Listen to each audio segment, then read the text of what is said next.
Hello friends, welcome to Banking Today channel. जैसे कि आप लोगों को मैसेज मिला होगा कि 17 अक्टूबर के ऑफिसर्स एसोसिएशन का आईबीए के साथ 11th बाईपार्टाइट सेटलमेंट की टॉक्स डिरेल हो गई है, पटरी से उतर गई है। मतलब कि 11th बाईपार्टाइट सेटलमेंट को अब लास्ट मोमेंट में ग्रहण लग गया है। तो अब यह सेटलमेंट पर फाइनल साइन होने का डेट जो 20 अक्टूबर थी, वो अब आगे बढ़ते हुए दिखाई दे रही है। ऑफिसर्स एसोसिएशन के इस मैसेज में टॉक्स विद डिरेल्ड के साथ एक लाइन और है जिसमें लिखा है प्रिपेयर फॉर ऑर्गेनाइजेशनल एक्शंस। और ये प्रिपेयर फॉर ऑर्गेनाइजेशनल एक्शंस भी किस लिए? केवल स्पेशल अलावेंस को बढ़ाने के लिए, क्योंकि 5 डेज वीक स्पेशल अलावेंस को बेसिक में मर्ज करना, रेगुलेटेड वर्किंग आवर्स, एम्प्लॉयज़ के अदर बेनिफिट्स, पेंशन अपडेशन जैसे मांगों पर तो कब से हथियार डाल दिया गया है। और आईबीए के साथ यह टॉक्स क्यों डिरेल हुआ है, उसका फिलहाल कोई ऑफिशियल रीज़न नहीं बताया गया है। उसके लिए ऑफिशियल सर्कुलर जारी कर बताया जाएगा।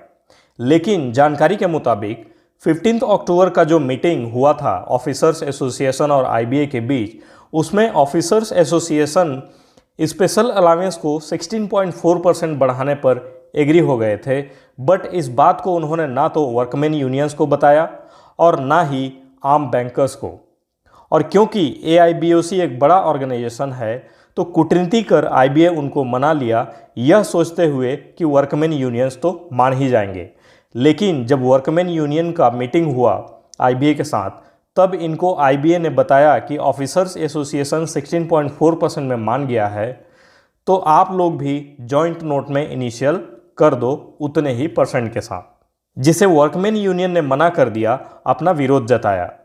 वैसे 16 अक्टूबर के वर्कमैन यूनियन के सर्कुलर में बताया गया है कि 16.4% पर ऑफिसर्स एसोसिएशन मान चुका है। उन्होंने अपने सर्कुलर में इस बात को बताया भी है, जबकि ऑफिसर्स एसोसिएशन ऐसा कोई इन्फॉर्मेशन नहीं दिया था। ये मेंशन है as the same has been agreed by the officers association. एक और जानकारी के मुताबिक आईबीए हाई कोर्ट के सुनवाई के संबंध में अपने एडवोकेट से सलाह लिया, जिसके अनुसार उनको बताया गया कि बैंक अधिकारी इंडस्ट्रियल डिस्प्यूट एक्ट के दायरे में नहीं आते, तो ऐसे में जॉइंट नोट साइन करने में उनको कोई लीगल प्रॉब्लम नहीं होगी। इसलिए 15 अक्टूबर को ही ऑफिसर्स एसोसिएशन को जॉइंट नोट पर साइन करने के लिए राजी करवा लिया। और यही प्रेशर वर्कमैन यूनियंस को भी 16 अक्टूबर के मीटिंग में बना रहा था, जिसे उनके द्वारा मना कर दिया गया। अब इन बातों से दो कंक्लूजन निकाला जा सकता है। या तो आईबीए के साथ मिलकर सभी यूनियंस कॉन्स्पिरेसी खेल रहे हैं ताकि 11th बाईपार्टाइट सेटलमेंट को और आगे बढ़ाया जा सके और ज़्यादा से ज़्यादा लेवी बटोरा जा सके, या फिर क्योंकि हाईकोर्ट के सुनवाई वाले दिन 15 अक्टूबर को सभी रिस्पोंडेंट्स आईबीए, बैंक्स, यूनियंस के एडवोकेट्स मौजूद थे और सबको उस दिन की सुनवाई की कॉपी मिली है, जिससे वे मना नहीं कर सकते हैं कि हमें हाई कोर्ट के सुनवाई के बारे में पता ही नहीं है।